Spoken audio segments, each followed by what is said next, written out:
Hello, Max Knight here with Stephanie Mace.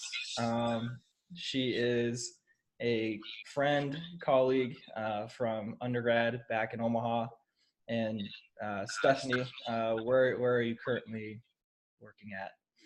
I'm currently working at JUCO, Iowa Western Community College. I'm particularly working with women's soccer, track and field, and cross country. Awesome. You're liking that so far?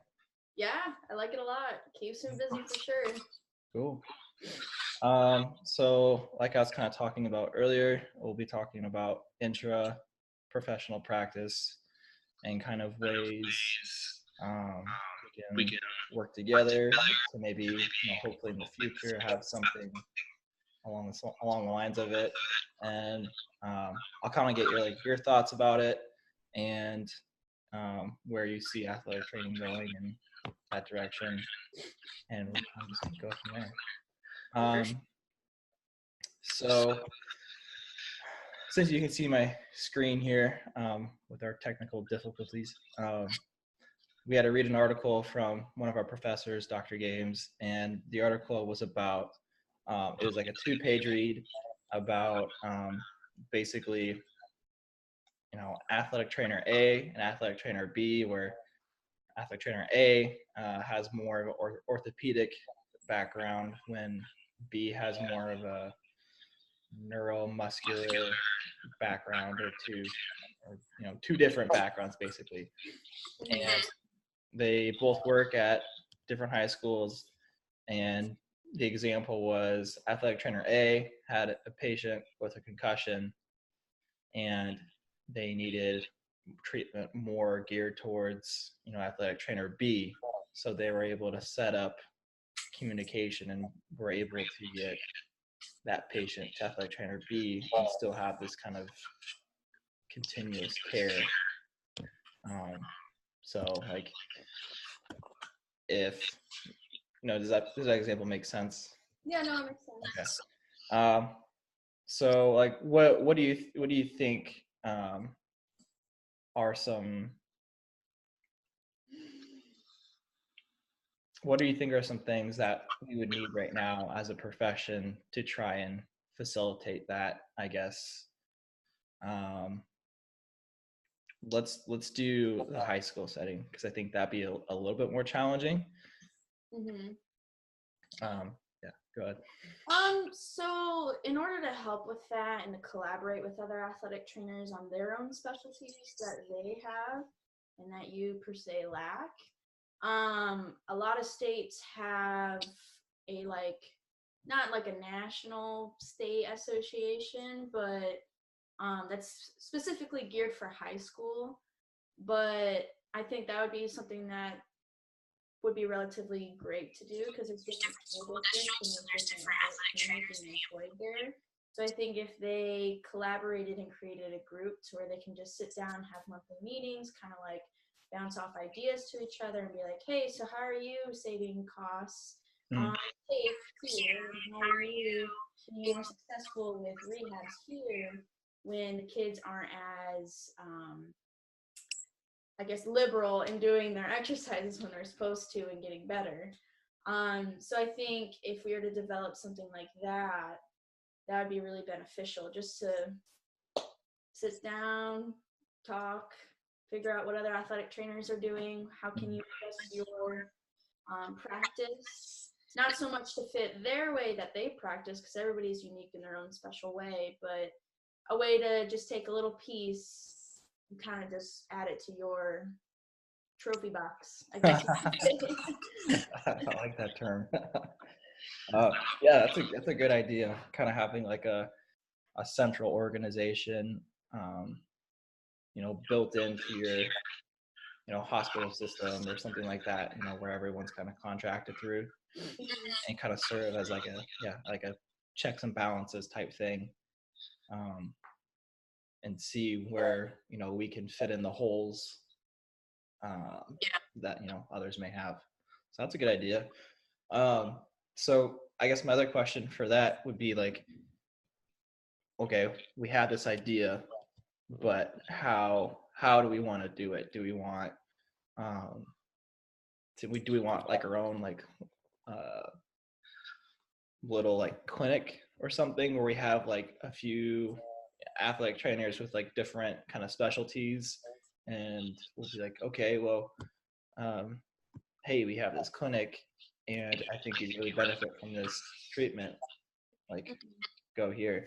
Because like the one problem I have, kind of like after reading this article about, you know, the kid going to the other school is like, I mean, I personally as a high school student would feel very weird going to a school that would probably be like a rival school or something like that, and you know, getting treatment and being around people or other like, student athletes I wouldn't really know.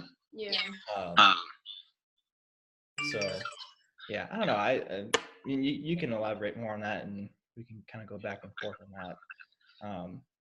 But yeah, how do you think we could like put this into action in kind of like a physical form?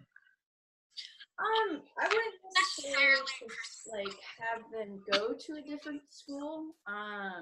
Because again, like you said, it would cause conflict for the student, and I don't even think that would be okay for the student, because then you would have to get permission from the parents. It just seems like a lot of loopholes you would have to jump through to even do that.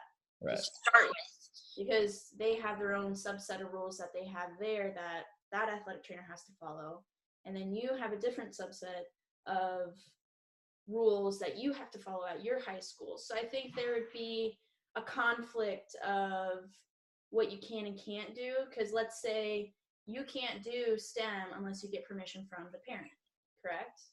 But at the other school, they don't need to get consent from the parents to do STEM.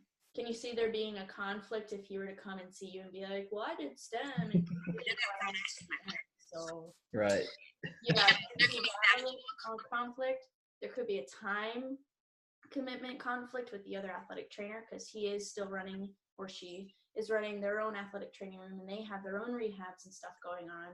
Mm-hmm. So that can be two huge conflicts happening with just different rules that they have to follow and time commitment that they have to other athletes. I think something that would probably be a little bit better to do would be you sit down, email the guy, FaceTime the guy, talk to him over some drinks or something, and just bounce off ideas to where you can take what he said and kind of implement it in your own way within your own rules that you know that your school's going to be okay with.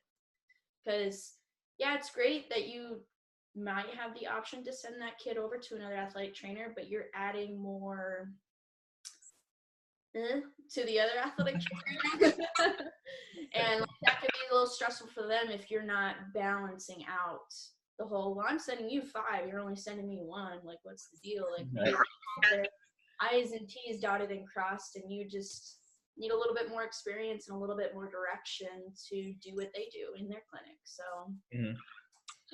Okay. So I really like that answer.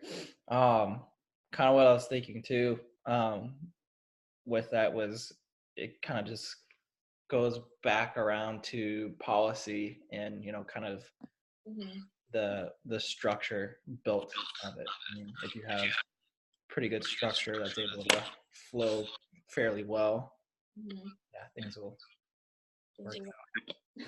But then again, there's that, okay, like, buddy, you're sending me like 5 people, and like how many people are you like what's going on here? So yeah, it'd be a lot of coordination and communication, which I think sometimes can lack, maybe not on purpose, but yeah, those two things are really would be really essential, and doing this in a high school setting. What do you think about like kind of your type of setting? I feel like it would be easier. Easier than high school? Yeah. In a way, yes and no. There's some things that are easier than high school. Like, you have consistency of athletes and athletes being held accountable by their coaches. But again, communication, I think, is probably our worst factor that we have. I have a couple of athletes that are out right now in track, and they're not good at communicating with their coaches what they can and can't do. Because what I like to do is have the athletes take ownership of their injuries and tell coaches, hey, this is going on, Steph said this. Because at the end of the day, coaches are getting an injury report with their name on it and what I did with them. They have to take ownership to tell the coach what's going on and stuff like that, right? Right. So that bit gets a little hairy because sometimes I'll have kids that go to track meets when they were not supposed to go to track meets. And it's like, okay, well, coach, you got the injury report. You have a live feed of it. So basically any changes I make, you can literally see it like right away, if not like a 10-second delay. But another, I guess, conflict by working at Iowa Western is just having so many athletes need something from you. We do have 5 athletic trainers on staff, which is fantastic, but we also have 20 sports that we're dealing with divided between men's and women's. So that's a lot between 5. If you think about the math, it's like only 4 teams per person, or 3 teams per person. I don't know how to math today. I can't math either. But you're taking all these sports that have different demands, and you're trying to come up with different exercises and techniques to have them come back from like a good rehab. Like that's probably one of the biggest challenges is, especially in track, because right now I'm working with track, like they're my sole focus right now with a little bit of women's soccer. But the biggest challenge is you have athletes that are high jumpers, and then you have sprinters, and then you have long distance. You have to do different exercises for all 3 of those guys. Like for jumpers, you have to do more plyometric, explosive, single leg jumping, like high demand stuff that's really hard to replicate in the clinic. Then you have your sprinters. Yeah, it's great that you get their hamstring strength back, but if you don't work on the eccentric part of that, which is the most common way people strain their hamstrings, if you don't work on that, they're going to twing it right away. So it's really hard to do that. And then distance runners, it's just hard to get the endurance stuff in there because you have to have them do like 5,000 reps of something for it to even replicate what they're doing. Like that's probably like my biggest challenge right now is just finding the proper rehabs for the proper sports, because every sport has a different demand. So, yeah. So, and this where may be like how maybe kind of just subconsciously or something like that, where if I know you're like super like crazy smart, so I'm not saying like you're lacking at all, but like maybe like this is kind of like I kind of like challenge you type thing, like and again, I know I'm not trying to like offend you, that's what I'm trying to get at. But like I kind of like challenge you to kind of try and do this intra-professional type of practice, like you said, like there's things that are really hard with these rehabs to kind of get them going. So like, hey, like Jackie is really good with like high jumpers or like really explosive rehab. Like you should talk to her. I've already talked to her. Like we've got this set up. Like do this, and I'm sure the athlete would probably be like, or the patient would be like, oh yeah, whatever. Or they'll be like, no, I want to be with Stephanie because like Stephanie's really cool. That happens a lot. I know. Literally, I have half the softball team. It's not even my sport. I'm just like, oh, trainer, get out of here. To actually go back on your comment on that, with having 5 athletic trainers on staff, we actually do a lot of the intra-collaboration. Right. Because if we ever get stuck, we just go and we chat with them, because Andrew, he's one of the athletic trainers. He used to work with women's soccer, so last semester when I was working with them, I would go to him a lot for a lot of the rehabs because I just didn't know. I was like, hey, ankle rehab, like I did all the basic stuff. Is there anything specific that I should do before I actually like send them out? And then he would say his little spiel, and then I'd be like, oh, okay, sweet. I'll just add that to their exercise list or whatever. So it's super, super nice because if we ever get stuck on an athlete, we have 4 other people that can look at them and voice their opinion and what we should do. So that's super nice. So nice. Boom.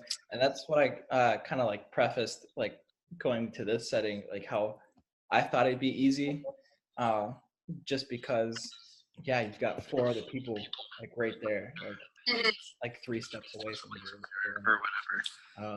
So that's why I think it's kind of easier in the, you know, collegiate, more, you know, elite levels. You have all these people kind of centralized. So yeah. Any other thoughts at all about this topic, or any burning questions for me? Well, it's a good topic to discuss. Like you said, high schools, sorry, they don't have the access of what a college has. I mean, I think that'd be something really awesome, if not to like incorporate a system in high schools where you have a head athletic trainer and an assistant athletic trainer to kind of help with the workload and have that intra collaboration happening.